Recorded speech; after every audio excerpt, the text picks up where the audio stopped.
You're going to meet a man who has a devoted following around the world, and you'll find him astonishingly pragmatic on a range of very modern-day problems. Let's meet Sadhguru. In your life, if you think the work that you're doing is important, first thing is, you must work upon yourself.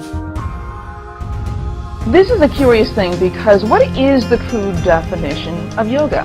How to overcome this fear. So what do we mothers do for our children? This moment, how joyful are you feeling within yourself determines the quality of your life, isn't it so? My grandfather gave me an article written by you and Yeah, I'm not that old as your grandfather.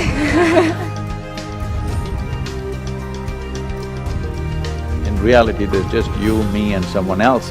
If all of us change, the world has changed. If we refuse to change, we will be only talking about it. Today, modern science has recognized that water has memory. 70% of the ailments that human beings are suffering are self-created. The experience of life, whatever happens to us, you can either become wise or you can become wounded. It's a choice we have.